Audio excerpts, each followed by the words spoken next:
Muchísimas gracias por su preferencia. Diputado Ponce, por favor, la misma pregunta de los dos diputados hacia su persona. Mira, Concertación Nacional ha sido muy consistente en su planteamiento desde hace buen rato. Todos sabemos que el país está pasando por una situación crítica, producto de factores externos que obviamente no los podemos manipular nosotros como país. En efecto, estamos administrando crisis. Es cierto que los que señalaron que cuando se aprobó el presupuesto del 2012, allá por el 2011, que hicieron los señalamientos que estaba desfinanciado, obviamente que nadie puede medir el impacto de esa crisis para que el Estado, como Estado, siga funcionando. De manera tal que al 31 de diciembre del 2012, el país quedó con una situación crítica en materia de finanzas. Te puedo decir que no quedaron menos de $10.000 en caja general, cuando antes te quedaba para el ejercicio siguiente 200, 300 millones para afrontar las situaciones del gasto corriente del Estado y cualquier imprevisto que obviamente podrías tener en el camino. Y eso te orienta a dos cosas: que las proyecciones en IVA fueron totalmente bajos, el anticipo a pago cuenta fue totalmente bajo. La economía no solamente se estancó, sino que retrocedió considerablemente, porque las proyecciones no se lograron. Ahora, pero bien, nosotros no queremos obviamente tampoco echarle la culpa solamente al factor externo o a las situaciones obviamente que tiene el país. Es cierto que aprobamos la emisión de títulos valores por $800 millones y que el compromiso de esa emisión de títulos valores era que quienes no hicieran efectivo el pago de los bonos con la figura del PUT, eso iba a ser abonado a la deuda externa acumulada que vencía en el 2013 y que vencía y la que va a vencer en el 2014. Ahora ese dinero ahí está, ya lo estamos pagando porque el dinero ya lo tienen en caja el Ministerio de Hacienda, pero no lo puede tocar porque quedó amarrado con el decreto legislativo que dejó reflejado el 148 que te exige la aprobación para cualquier utilización de esos fondos de 56 votos, mayoría calificada. Aquí hay tres problemas obviamente significativos que golpean de forma frontal el bolsillo y la situación de los salvadoreños que no tienen vehículos, que se transportan en bus, que compran el tambo de gas y los salvadoreños, todos los salvadoreños obviamente que esté en juego la democracia de todos, que es el esfuerzo y el compromiso que adquirimos en el 92 cuando se firmaron los acuerdos de paz, que el país iba a avanzar en materia democrática. Entonces, ahí hay un problema. Nos plantearon primero la necesidad de desembolsar y resolver el tema de transporte, porque solo nos habían pedido en un primer momento $10 millones de esos 400 millones. Posteriormente, 15 días después, nos estaban diciendo que necesitaban no los 10 millones, sino que ya nos estaban planteando 50 millones, los 44 para el Tribunal Supremo Electoral para celebrar elecciones y los 10 millones restantes, bajo el entendido que habían 9 millones para poderle pagar a los transportistas. Posteriormente viene la propuesta de la 85 millones que todos conocemos. Concertación Nacional quiere ser concreto y quiere ser claro y preciso en ese punto. Y queremos obviamente entender que los problemas del país no los podemos dejar para que se resuelvan el día de mañana, porque el problema del país necesita de políticos sensatos, inteligentes, que sepamos comprender y entender de que debemos de dar soluciones inmediatas. Es cierto que no es lo más correcto sacar de los ingresos corrientes netos porque ya están comprometidos para el plan de gasto del 2013, para cubrir un gasto del 2012.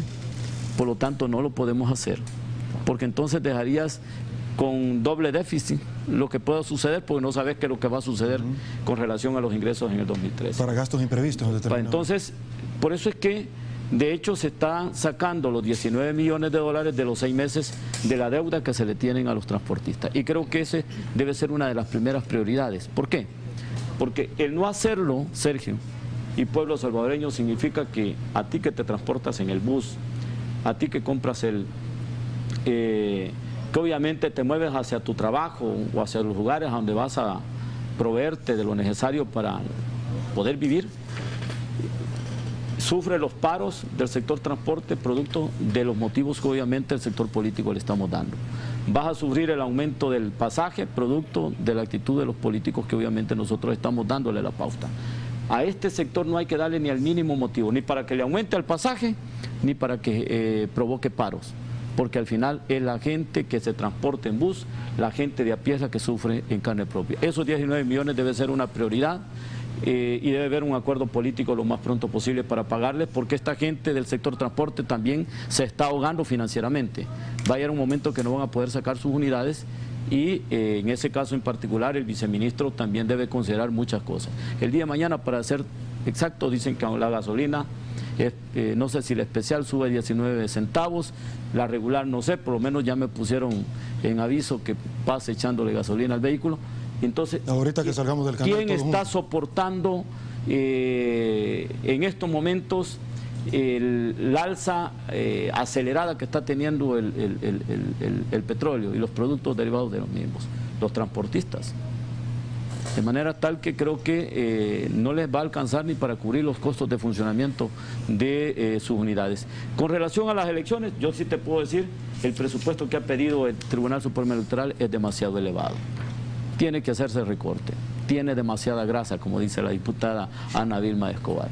No se puede estar presentando un presupuesto tan elevado con relación al presupuesto del 2009, porque estamos hablando de elecciones presidenciales. Sé que hay una tasa de inflación año tras año, pero no ha subido demasiado, que obviamente permita que te suba el 35%. ¿Están contemplados los 180.000 dólares para debates ahí? No, aquí están 44.200.000, que es lo que decía la reportera de Canal 33, Lupita. Y en efecto te puedo decir que hay gastos que obviamente los considero demasiado fuertes, elevados, que creo que hay que recortarlo porque el país está pasando por los momentos más difíciles. Ok, hablemos del segundo tema y es precisamente el clima de inversiones en nuestro país. Y precisamente quiero iniciar con usted, diputada, porque en algún momento usted se destacó en el papel de vicepresidenta por buscar inversión extranjera. 2 puntos. Uno, el presidente ha arremetido contra FUSADES por haber proporcionado el informe de coyuntura donde establecía ciertamente el aumento de los índices de pobreza en nuestro país.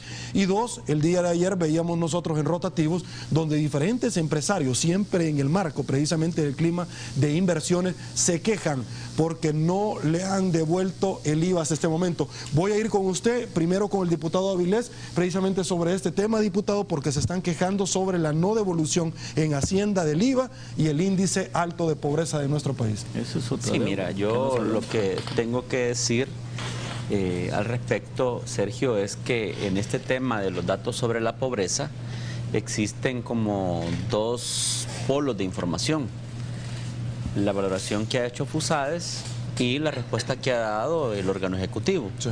Hay datos distintos en ambos lados, pero yo creo que hay un punto de coincidencia, que eso es lo más, en este caso, relevante, que es innegable que el nivel de pobreza en El Salvador sigue siendo alto, y no de ahora, sino desde hace bastantes años. Los indicadores bajo los cuales se mide si una familia ha prosperado y ha mejorado su nivel de vida tienen que ver con servicios básicos, por ejemplo, si tienen acceso a energía eléctrica, agua potable, niveles de escolaridad. Esos son los indicadores que se usan para medir la pobreza desde el punto de vista técnico. Estos indicadores hoy día nos están mostrando que la pobreza sigue siendo alta en El Salvador. Y lo vuelvo a decir por segunda vez, no de ahora, o sea, desde hace bastantes años. Para decirlo en términos de periodos gubernamentales, desde hace varios periodos de gobierno. Esto no es algo de lo que debamos sentirnos orgullosos, sin duda alguna, porque te indica inclusive que todo el aparato del Estado ha sido incapaz de reducir considerablemente la brecha de pobreza. Y esto no solo incluye al órgano ejecutivo, nos incluye a toda la institucionalidad del Estado en su conjunto. Con mucha pena, incluye también a nuestros gobiernos municipales, pero no es porque lo quieran, ¿verdad? Sino que es, solo si me permiten una acotación, es porque han estado entretenidos en pagar las cuentas, en tratar de salir adelante. Pero ni el FODES les han mandado a los gobiernos municipales. Por eso. Y entonces eso te indica de alguna forma en que no se le puede pedir más de lo que están en capacidad de hacer, porque la realidad está mostrando una situación bastante complicada y de la cual El Salvador no es ajeno. Desde esa perspectiva tenemos que establecer que, aunque resulte polémico y nos dividamos a la hora de opinar sobre los programas sociales, es aquí cuando la ejecución de programas sociales se vuelve estratégico, se vuelve clave. Más adelante, cuando regrese, porque este tema, con todo el cariño que nos tenemos en esta mesa, no les es exclusivo a ninguno de los diputados que estamos aquí. Todos tenemos información y nos gustaría opinar al respecto en su momento. Claro que sí. Tengo poco tiempo en este bloque, sí me gustaría 1 minuto 20 para cada uno y que me pudieran explicar un poquito de esto, porque los empresarios hasta están pidiendo que les paguen los intereses del IVA que no les han devuelto. Por favor, diputado. Bueno, sobre el tema también que estábamos hablando, yo estoy convencida que la pobreza puede mejorarse. Y si bien no hay coincidencia sobre el número absoluto de cuántos pobres han subido, sí ha subido la pobreza en los últimos años de 38.1% a 47.5%. Ahí hay total claridad. Y si el presidente de la República arremete contra FUSADES, va a tener que arremeter contra el PNUD también en sus cifras, va a tener que arremeter contra la CEPAL en las cifras que también da, va a tener que arremeter contra el Fondo Monetario y también contra su propio Ministerio de Economía, porque la encuesta de hogares con propósitos múltiples da también esas cifras. Yo quiero decir algo sobre la pobreza. Cifras del Programa de Naciones Unidas para el Desarrollo, PNUD, entre el año 1992 y el año 2007, la pobreza bajó de 60% de la población a 34%. Esas son cifras validadas por Naciones Unidas en su página web. La pobreza sí se puede resolver, pero necesita que haya políticas de buenas decisiones para que esto pueda resolverse. Ok, diputado Ponce, por favor. Mira, como la pregunta es muy concreta, es con relación a la no devolución, obviamente, que se del IVA a los empresarios que obviamente pagaron y no se les, obviamente, que introdujeron maquinaria, equipo, materias primas y etcétera, etcétera, y están dentro de algún régimen. Pero el punto no es solamente ellos. Pregunta cuánto es el monto de la renta no devuelta del 2012. Si es que, y la renta, doña Estercita Castillo, que me está escuchando en Tecomatepeque, camino a Suchitoto, hice las gestiones por 5 veces ante el ministro.